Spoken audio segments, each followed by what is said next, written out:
Hi there and welcome back to the channel, and today on the bench is a parcel and it's pretty bashed up. Yeah, it really sort of, yeah, I think this has had a fairly hard whack through the postal service. Let's open it up. Let's see what we've got. Sorry, I'm freewheeling this. My camera stand is elsewhere right now, so I'm just sod it. Let's just come on, undo. That's it. That's better. Okay, let me get this out and let's see what I've bought. Well, it has a plug, so it's something electrical. Let's see whether we can... It's so difficult doing this one-handed. Tell you what, let me put you up on the stand above.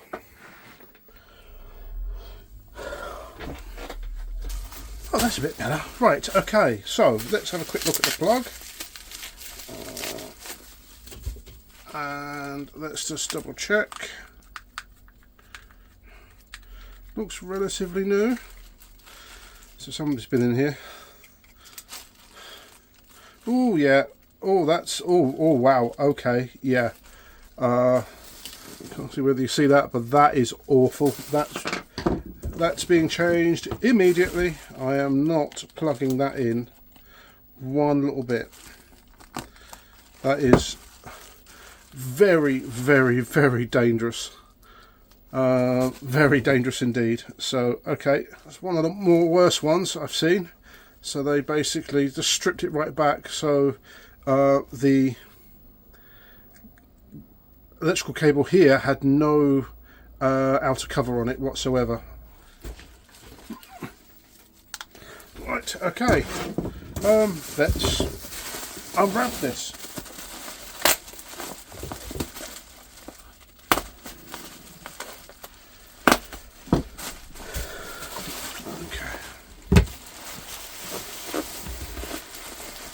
There's no rattling from inside of this device. I paid very little money for this, and it's not much out on the internet about it either, funnily enough, considering it was a mass market device back in the day, but nobody seems to have.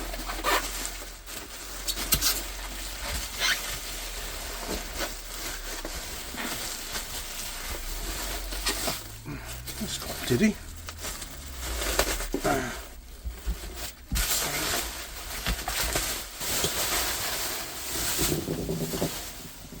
Okay,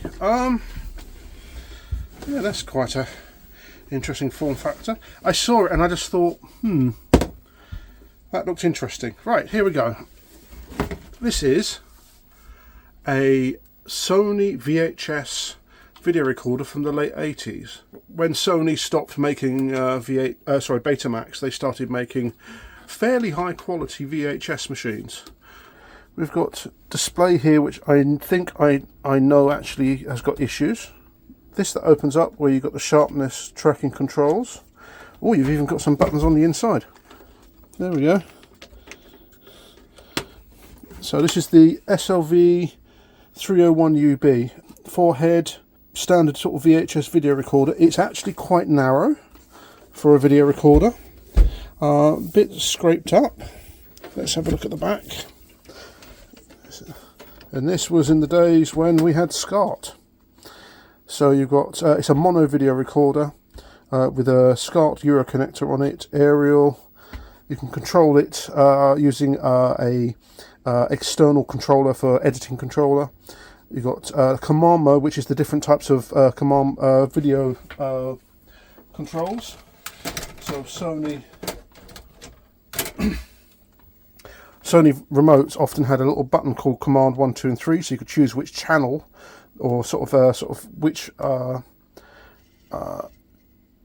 machine you want to actually control. So when you had a group of them, Still adjusts. So okay, DX and local. That's amplify the aerial in. External lump here for the power supply. Yeah, I saw it and I just thought this smacks of late 80s or very early 90s. And these machines are actually, can be quite interesting. And this was quite cheap, really quite cheap. So, okay, let's plug it in and see what happens. Okay, so let's power it on and see what happens. 12 watts. Oh, we do have a semblance of a, yeah, so we've got some display down here, but it's quite dim. It really is quite dim. Also looks like it's actually moved. Let me get a tape. Okay, so I've got a tape and I'm going to try and put it in. Yeah, that doesn't feel right, does it? Yeah. No, it feels like the carriage in there has got stuck in some way. Okay, let's power it off and open it up.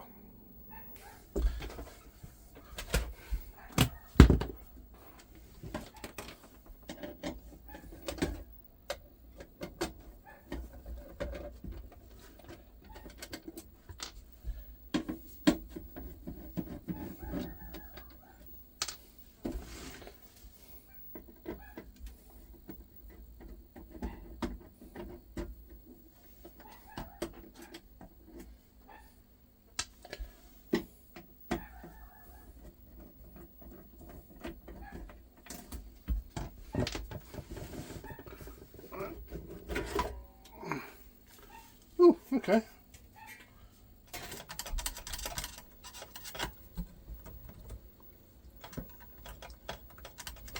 Well, the carriage looks like it's slightly wonky, but anyway, let's see whether we can get this all the way back. Okay, let's plug in and see what happens. Okay.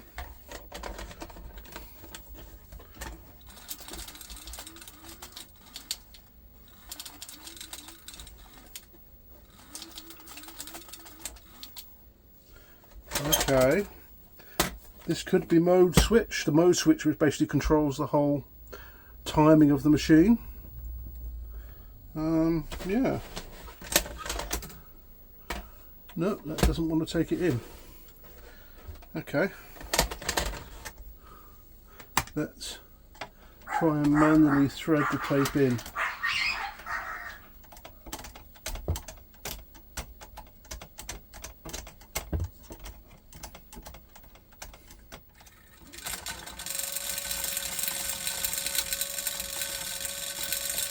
Wow, that's making some weird ass noises. That's really weird. Okay, let's have a look on the underneath and let's see what state the underneath is in. This could be a parts machine or it could be something useful.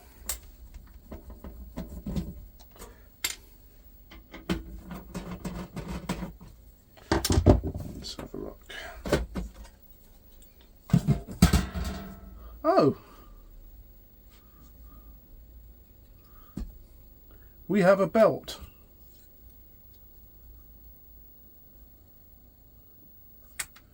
Ah, we have a belt that's dyed. Okay. Let's put a new belt in. Let's see what I've got.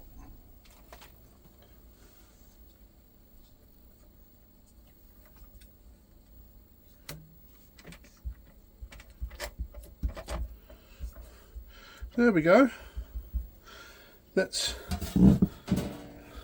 So that was the belt that had gone and snapped. I've got a whole ton of belts here, some of which are not new. But that seems to fit. Let's plug it in and see what happens. It's probably going to get quite confused.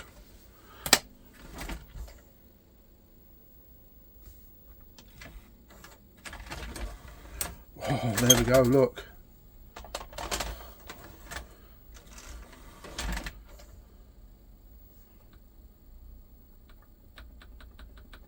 Well, at least we've got the eject now working. Nothing on the front at all. Let's try I think I might have a remote, but we're getting nothing on the front. We're sort of getting something on. Let's see whether I can set the clock. It's as if the entire whole front panel doesn't want to work. Yeah, so that entire whole front panel here, this here doesn't work. Now, the reason it probably doesn't work is because there's actually a ribbon cable just here that might be causing problems. And it looks like somebody else has also been in here. Yeah. Now it could be that the actual switch, when the actual cassette goes down inside, is not telling the video recorder that the cassette's in. And that's why we're getting absolutely nothing on there. And just eject. So let's have a look.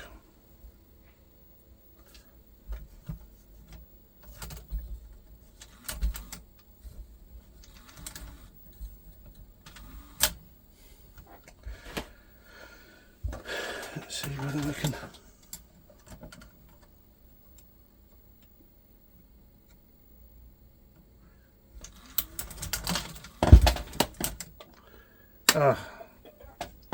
Really?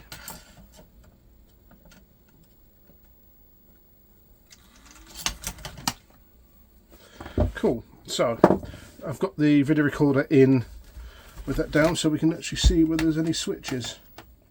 I have a feeling it switches as part of the mechanism, not actually on anywhere there. So yeah, so we're getting the same. I think it's actually, yeah, that's interesting. Let's just see whether it does it again. Right, I'm going to go and get a remote control and see whether it will work via the remote control and not the buttons on the front. That is a possibility. What a press fast forward and rewind went. I'm going to let it run right to the end or to the start of the tape and see whether the end of tape sensors and the start of tape sensors are all good. But yeah, it's very weird. Okay, so I've been working on this. Got the connectors back together again. These connectors are evil. They're just so delicate. I managed to get it all in there, and then that's the mode switch there. Now I looked at pulling the whole thing out, but you have to take the whole mechanism out. So what I did was I've got some electrical contact cleaner, and what I did was I basically just flooded it. If I just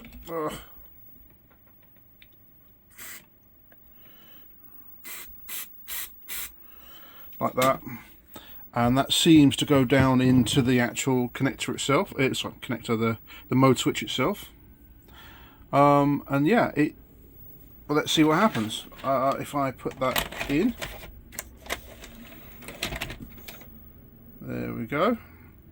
So if I get the remote control and I do a fast forward, yeah, the mode switch moves. Press stop. Rewind. Yeah, that sounds good. Stop. Let's press play.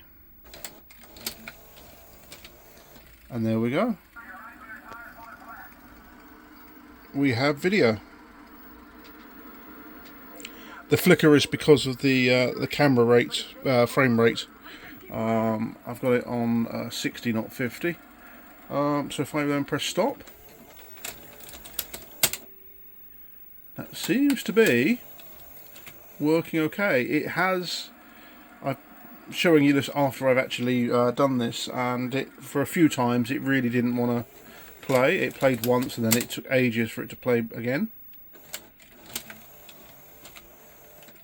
So yeah, that looks like it's doing well. So if I press fast forward, pause, yeah, times 2, press play, pause, play, pause, play, stop. So literally just working that mode switch now that there's a contact cleaner in there seems to have cleaned the contacts, and we're up and running. Let me show you the picture. So we've got a on-screen display, so if I press that, data screen, yeah, so I'm just pressing the control, and this is the exact remote control for this video recorder. It was in my stores. I've got a few of these. So if I press play,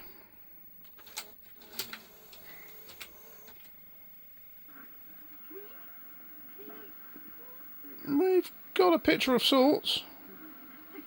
Let's fast forward. Yeah. It could be the tape. Could be the tape.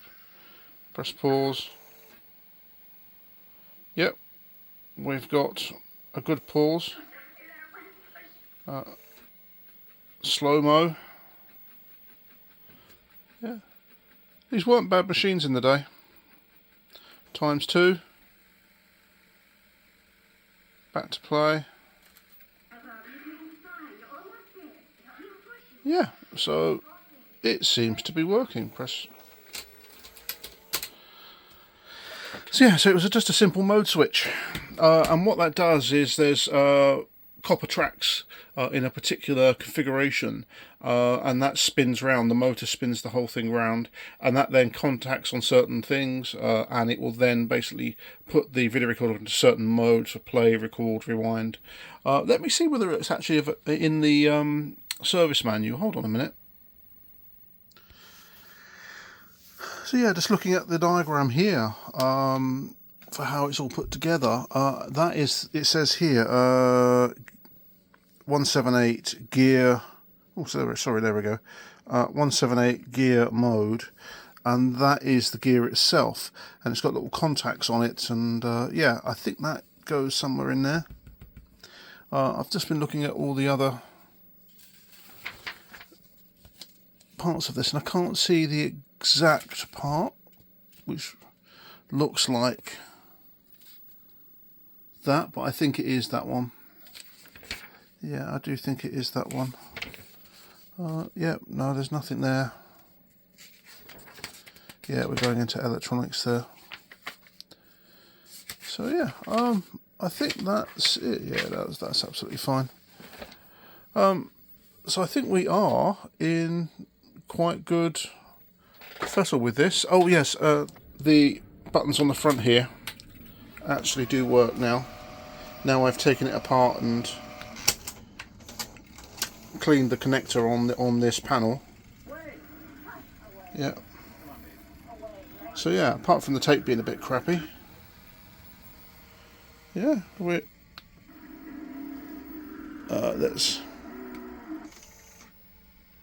we're getting not a little bad little picture on it. So okay, what I'm going to do is I'm going to start getting this thing back together again, and let's see what it looks like when we get it all back together again, and the picture and so forth. So I've just cleaned the pinch roller, the video heads, the audio head, the guides and stuff like that. Let's see what picture we get out of this.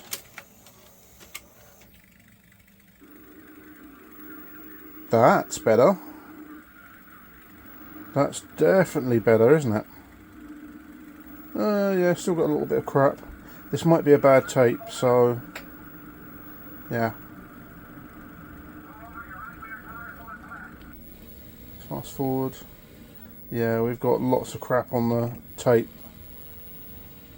But the video heads feel really good. They're protruding quite far out of the drum. So yeah, this is definitely probably a keeper actually.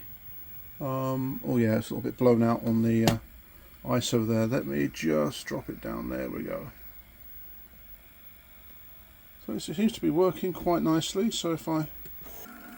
Absolutely perfect, apart from a really crappy tape.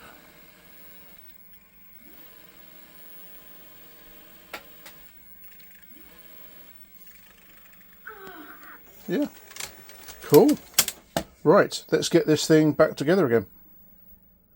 I've got the video recorder back together again, and it seems to be playing quite nicely. We get fast forward. There we go. Rewind. Stop. And we get a nice play. Yeah. So we've got a really good play on it. I'm just about to put the case back on, give it a clean up, and then call it a day, I think. That was a pretty good fix. Now, that display on the front there is bloody awful. I might increase the negative voltage going to the VFD, the heater voltage. So I think it's about -35, take it to about -38, 39, see what happens. But yeah, it is pretty dim. Even if I turn that off, yeah, it's pretty dim. So yeah, it works absolutely fine. So thanks for watching. Video recorder repair videos seem to be quite popular on my channel, so I might do a few more of them. Please like, share, subscribe. I'm a small channel, appreciate the support, and I'll see you on the next video.